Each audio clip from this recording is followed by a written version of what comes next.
എല്ലാവർക്കും നമസ്കാരം. ഹൈന്ദവ വിശ്വാസപ്രകാരം സന്ധ്യാസമയം എന്ന് പറയുന്നത് വളരെയധികം സവിശേഷതകൾ നിറഞ്ഞ സമയമാണ്. എല്ലാ ദേവീദേവന്മാരും സംഗമിച്ച് ഭക്തരെ അനുഗ്രഹിക്കുകയും ചെയ്യുന്ന ഒരു സമയം കൂടിയാണ് സന്ധ്യ. നമുക്കറിയാവുന്ന കാര്യമാണ്, ഈ പ്രദോഷ സന്ധ്യയിലാണ് നടരാജനായ ഭഗവാൻ പരമശിവൻ പാർവതി ദേവിയുടെ കൂടെ ഭൂതഗണങ്ങൾക്ക് മുമ്പിൽ താണ്ഡവ നൃത്തം ചെയ്യുന്നത്.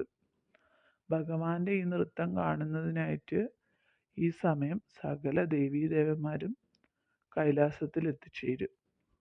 ഈ ഒരു കാരണം കൊണ്ട് തന്നെ പ്രദോഷവ്രതം നമ്മൾ നോക്കുകയാണെങ്കിൽ സകല ദേവീദേവന്മാരുടെയും അനുഗ്രഹം നമുക്ക് ലഭിക്കും. അപ്പോൾ നമ്മൾ പാലിക്കേണ്ട കാര്യം എന്താണെന്ന് വെച്ചാൽ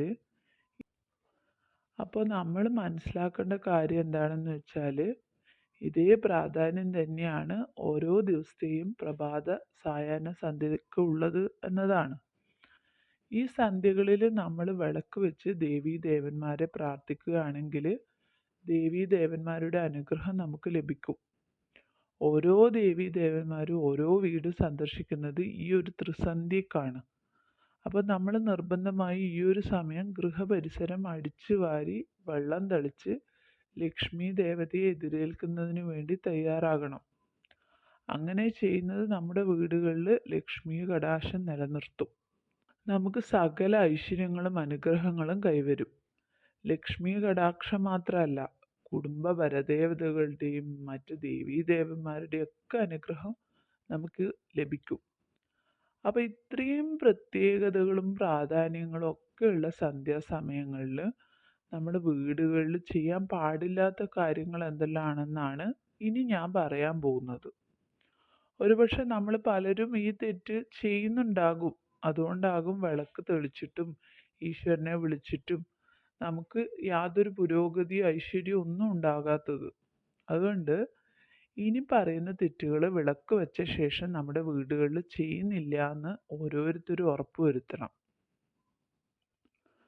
വിളക്ക് വെച്ച ശേഷം ചെയ്യാൻ പാടില്ലാത്ത ഒന്നാമത്തെ കാര്യം എന്താണെന്ന് വെച്ചാൽ സന്ധ്യ സമയത്ത് വിളക്ക് വെച്ച ശേഷം നമ്മുടെ വീട്ടുപരിസരത്തുള്ള തുളസി ഇല നുള്ളരുത് എന്നതാണ്.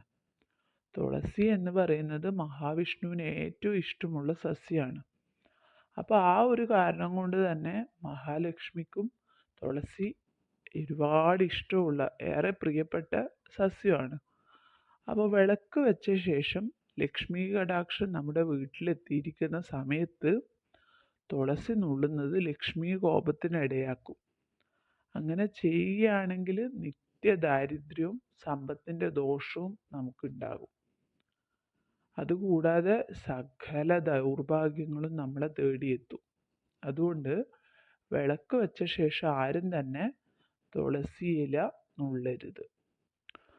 പക്ഷേ പ്രഭാതത്തിൽ വിളക്ക് വെച്ച ശേഷം തുളസിക്ക് വെള്ളമൊക്കെ ഒഴിച്ച് തുളസീന് ചുറ്റി വലം വെച്ച് അതിന് ശേഷം ലക്ഷ്മി ദേവിയുടെ അനുഗ്രഹമൊക്കെ ലഭിച്ചതിന് ശേഷം പ്രഭാതത്തിൽ വിളക്ക് വെച്ച് തുളസിക്ക് വെള്ളം ഒഴിച്ച് തുളസി ദേവീനെ വലം വെച്ച് അങ്ങനെയൊക്കെ ചെയ്യുകയാണെങ്കിൽ മഹാലക്ഷ്മിയുടെ അനുഗ്രഹം ലഭിക്കുകയും ചെയ്യും. സകലവിധ നന്മയും ഐശ്വര്യവും നമുക്ക് ഇതിലൂടെ ലഭിക്കും. പൂജാ ആവശ്യങ്ങൾക്കായി തുളസിക്കതിര് സന്ധ്യക്ക് വിളക്ക് വെക്കുന്നതിന് മുമ്പേ തന്നെ നുള്ളി വെക്കുക. ഇനി രണ്ടാമത്തെ കാര്യം എന്താണെന്ന് നോക്കാം. സൂര്യാസ്തമയത്തിന് ശേഷം നമ്മുടെ വീട്ടിലെ കിണറ്റിൽ നിന്നും വെള്ളം കോരി വലിക്കാൻ പാടില്ല എന്നുള്ളതാണ്. വീട്ടാവശ്യത്തിനുള്ള വെള്ളം അസ്തമയത്തിന് മുന്നേ തന്നെ കോരി ശേഖരിക്കേണ്ടതാണ്. അതുപോലെ തന്നെ ചോർച്ചയുള്ള ടാപ്പുകളും വീട്ടിൽ ഐശ്വര്യക്കേടുകൾ ഉണ്ടാക്കും. വീട്ടിലെ ഏതെങ്കിലും ടാപ്പുകളിൽ ചോർച്ചയുണ്ടായാൽ സൂര്യാസ്തമയത്തിന് മുന്നേ തന്നെ കേടുപാടുകൾ പരിഹരിക്കാൻ പ്രത്യേകം ശ്രദ്ധിക്കണം. അല്ലാത്ത പക്ഷം അതും ലക്ഷ്മി കോപത്തിന് കാരണമാകും. നമ്മുടെ സമ്പത്തും ഐശ്വര്യവും ചോർന്നു പോകുന്നതിന് ഇത് കാരണമാകും എന്ന് വാസ്തുശാസ്ത്രത്തിൽ പോലും പറയുന്നുണ്ട്. അതുകൊണ്ട് തന്നെ അറ്റകുറ്റപ്പണികൾക്ക് ശേഷം പെട്ടെന്ന് അതൊക്കെ ഒന്ന് പരിഹരിച്ച് സൂര്യാസ്തമയത്തിന് മുന്നേ തന്നെ അതൊക്കെ ഒന്ന് പരിഹരിക്കാൻ വളരെയധികം ശ്രദ്ധിക്കണം. ഇനി മൂന്നാമതായിട്ട് എന്താണെന്ന് നോക്കാം. സൂര്യാസ്തമയത്തിന് ശേഷം നമ്മുടെ വീട്ടിൽ നിന്നും ചില സാധനങ്ങൾ കൈമാറ്റം ചെയ്യാൻ പാടില്ല. അത് കട ആയിട്ടോ ദാനമായിട്ടോ ഒന്നും ആയിരിക്കും കൊടുക്കാൻ പാടില്ല. മാത്രമല്ല, കൊടുക്കാൻ പാടില്ല എന്ന് മാത്രമല്ല, സൂര്യാസ്തമയത്തിന് ശേഷം ഇനി ഞാൻ പറയാൻ പോകുന്ന വസ്തുക്കൾ നമ്മൾ മറ്റു വീടുകളിൽ പോയിട്ട് കടമായിട്ടോ ദാനമായിട്ടോ ഒന്നും വാങ്ങുവാനും പാടില്ല. ഇത്തരത്തിൽ ഈ വസ്തുക്കൾ കൊടുക്കുന്നതിലൂടെയും വാങ്ങുന്നതിലൂടെയും ഒക്കെ നമുക്ക് നിത്യദാരിദ്ര്യമാണ് ഫലം.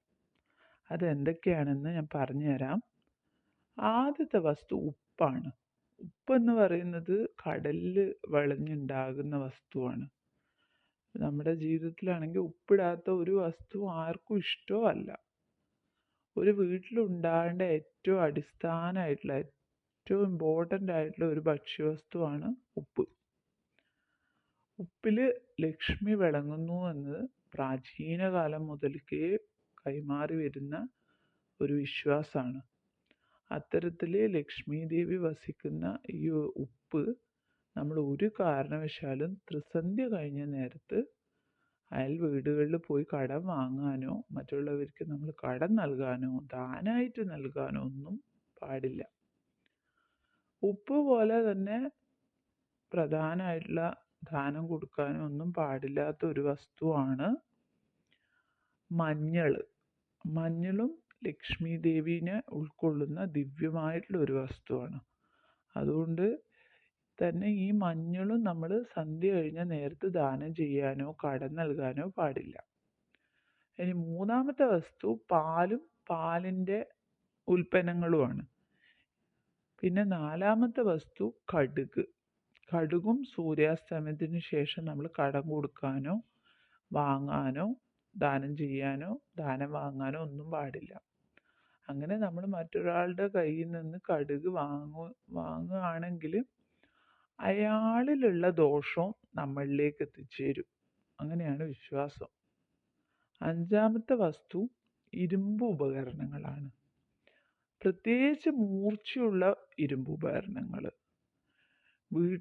ഈ ഇരുമ്പ് ഉപകരണങ്ങൾ എന്ന് പറയുന്നത് നമ്മൾ മറ്റ് വീടുകളിലുള്ളവർക്ക് കൊടുക്കാൻ പാടില്ല എന്ന് മാത്രമല്ല, നമ്മുടെ വീട്ടിലെ കുടുംബാംഗങ്ങൾക്ക് പോലും പരസ്പരം കൈമാറാൻ പാടില്ല.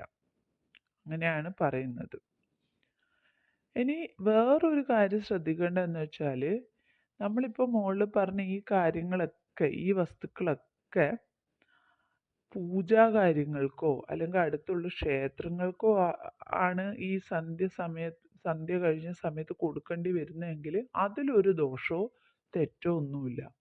അത് കൊടുക്കാവുന്നതാണ്. ഇതിൽ ഏത് വസ്തു വേണമെങ്കിലും ഇങ്ങനെയുള്ള ആവശ്യങ്ങൾക്കോ പൂജാ കാര്യങ്ങൾക്കോ അടുത്തുള്ള ക്ഷേത്രങ്ങൾക്കോ വേണ്ടി നൽകാം. ഇനി സൂര്യാസ്തമയത്തിന് ശേഷം ചെയ്യാൻ പാടില്ലാത്ത മറ്റൊരു കാര്യം, ത്രിസന്ധ്യ കഴിഞ്ഞതിന് ശേഷം കുളിക്കാൻ പാടില്ല എന്നുള്ളതാണ്. സന്ധ്യക്ക് വിളക്ക് വെക്കുന്നതിന് മുന്നേ തന്നെ വീട്ടിലെ മുഴുവൻ അംഗങ്ങളും കുളിച്ച് ദേഹശുദ്ധി വരുത്തിയിരിക്കണം. ഇനിയിപ്പോൾ ഏതെങ്കിലും കാരണവശാൽ എന്തെങ്കിലും അസുഖബാധിതനായിട്ടെങ്ങാനും കുളിക്കാൻ പറ്റാത്ത ഒരു സാഹചര്യമാണെങ്കിൽ സന്ധ്യ വിളക്ക് വെക്കുന്നതിന് മുമ്പേ കൈകാല് കഴുകി ശരീരശുദ്ധി വരുത്തുകയെങ്കിലും ചെയ്യണം. വിളക്ക് തെളിച്ചതിന് ശേഷം അതിൻ്റെ തൊട്ട് പിന്നാലെ ആരും കുളിക്കാൻ പാടില്ല. ഇങ്ങനെ ചെയ്താൽ ഇത് നമ്മുടെ വീട്ടിൽ നമുക്ക് സകല വിധത്തിലുള്ള ദാരിദ്ര്യവും ആ വീട്ടിലേക്ക് കൊണ്ടുവരും. അപ്പം അതുകൊണ്ട് തന്നെ ത്രിസന്ധ്യയിലുള്ള കുളി എല്ലാവരും ഒഴിവാക്കണം. ഇനിയിപ്പോൾ വളരെ വൈകി ജോലിയൊക്കെ കഴിഞ്ഞ് വീട്ടിലേക്ക് വരുന്നവരുണ്ടാവുമല്ലോ, സന്ധ്യ കഴിഞ്ഞിട്ട് വരുന്നവർ, അല്ലെ സന്ധ്യാസമയത്ത് ആ ഒരു സമയത്ത് വരുന്നവരൊക്കെ ഉണ്ടെങ്കിൽ സന്ധ്യക്ക് വിളക്ക് കത്തിച്ച് ആ വിളക്ക് അണഞ്ഞതിന് ശേഷം മാത്രം സാവധാനത്തിലേ അവർ കുളിക്കാൻ പാടുള്ളൂ. സന്ധ്യക്ക് വിളക്ക് തെളിയിക്കുന്ന നേരത്ത് നമ്മൾ വീടിൻ്റെ പൂമുഖവാതിൽ ഒരിക്കലും അടച്ചിടാനും പാടില്ല. അതാണ് അടുത്ത കാര്യം. വിളക്ക് തെളിച്ച ശേഷം നമ്മുടെ പൂജാമുറിയുടെ വാതിലും അടയ്ക്കാൻ പാടില്ല. മൂവന്തി നേരം എന്ന് പറയുന്നത്, അതായത് ത്രിസന്ധ്യ എന്ന് പറയുന്നത്, ലക്ഷ്മി ദേവി നമ്മുടെ വീട്ടിലേക്ക് കടന്നു വരുന്ന നേരമാണ്. അതുകൊണ്ട് തന്നെ ആ സമയം മുൻവാതിൽ അടച്ചിടാൻ പാടില്ല. സന്ധ്യക്ക് തെളിച്ച വിളക്ക് പെട്ടെന്ന് അണയ്ക്കരുത്. ഒരു അരമണിക്കൂർ നേരമെങ്കിലും ആ വിളക്ക് അങ്ങനെ കത്താൻ അനുവദിക്കണം. ഇനി കത്തിച്ച വിളക്ക് കാറ്റടിച്ചോ മറ്റു എന്തെങ്കിലും കാരണങ്ങൾ കൊണ്ടോ ഇങ്ങനെ ഇടയ്ക്കിടയ്ക്ക് അണഞ്ഞു പോവുകയാണെങ്കിൽ അത് വളരെ വലിയ ഐശ്വര്യക്കേടിനെയാണ് സൂചിപ്പിക്കുന്നത്. അതുകൊണ്ട് തന്നെ വിളക്ക് അണഞ്ഞു പോകാതിരിക്കാൻ നമ്മൾ പ്രത്യേകം ശ്രദ്ധിക്കണം. ഏതെങ്കിലും ഒരു ദിവസമൊക്കെ അണഞ്ഞു പോകുന്നൊന്നും അല്ല ഞാൻ പറഞ്ഞത്. എല്ലാ ദിവസവും ഇങ്ങനെ ഇതേപോലെ അണഞ്ഞു പോകുന്നുണ്ടെങ്കിൽ അത് പ്രത്യേകം ശ്രദ്ധിക്കണം. ഇനി ആറാമത്തെ കാര്യം എന്താണെന്ന് വെച്ചാൽ, ത്രിസന്ധ്യക്ക് വിളക്ക് വെച്ച ശേഷം നമ്മൾ ചൂലുപയോഗിച്ച് നമ്മുടെ വീടിൻ്റെ പരിസരമോ ഒന്നും തൂക്കാൻ പാടില്ല എന്നതാണ്. അപ്പോൾ സന്ധ്യാസമയത്തിന് മുന്നേ തന്നെ വീടിൻ്റെ പരിസരവും അടിച്ചു വാരി ചപ്പുചവറുകൾ കത്തിച്ചു കളയുക. സന്ധ്യാസമയം വിളക്ക് വെച്ച ശേഷം നമ്മൾ നമ്മുടെ വീടിൻ്റെ ഉള്ളിൽ ചിലന്തി വലകൾ പോലെയുള്ളതൊന്നും അതുപോലും ശുദ്ധീകരിക്കാൻ പാടില്ല. ഇനി അടുത്ത ഏഴാമത്തെ കാര്യം എന്താണെന്ന് വെച്ചാൽ, ഉറങ്ങുന്നതിന് മുമ്പായി സ്ഥിരമായിട്ട് രാമായണോ ഭഗവത്ഗീതയോ എന്തെങ്കിലും ഒന്ന് പാരായണം ചെയ്യണം. അതല്ലെങ്കിൽ സഹസ്രനാമങ്ങൾ പാരായണം ചെയ്താലും മതി. ഇനി ഇതിനൊന്നും സാധിക്കുന്നില്ല എങ്കിൽ നിങ്ങൾ നിങ്ങളുടെ കുഞ്ഞുങ്ങൾക്ക് പുരാണ കഥകളെങ്കിലും പറഞ്ഞു കൊടുക്കുക. അപ്പം ഇങ്ങനെ ഉറങ്ങുന്നതിന് മുന്നേ ഈശ്വരസ്മരണ ഉണ്ടാകുന്നത് നമ്മുടെ ജീവിതത്തിൽ പലവിധ ഉയർച്ചയ്ക്ക് കാരണമാകും. ഇനി എട്ടാമത്തെ കാര്യം എന്താണെന്ന് വെച്ചാൽ, ത്രിസന്ധ്യക്ക് നമ്മുടെ വീട്ടിൽ വിളക്ക് വെക്കുന്നതിന് മുന്നേ നമ്മുടെ അയൽ വീടുകളിൽ വിളക്ക് തെളിക്കുന്നത് കാണാൻ പാടില്ല എന്നുള്ളതാണ്. അത് പ്രത്യേകിച്ച് നമ്മുടെ വീടിൻ്റെ തെക്ക് വശത്തോ പടിഞ്ഞാറ് വശത്തോ ഉള്ള വീടുകളിൽ വിളക്ക് വെച്ചിരിക്കുന്നത്, അവിടെ വിളക്ക് കൊളുത്തിയിരിക്കുന്നത് അതിൻ്റെ ജ്വാലയൊന്നും നമ്മൾ കാണാൻ പാടില്ല. ഈ 8 കാര്യങ്ങൾ നമ്മൾ ജീവിതത്തിൽ ശ്രദ്ധിക്കുകയാണെങ്കിൽ ശ്രദ്ധിച്ചു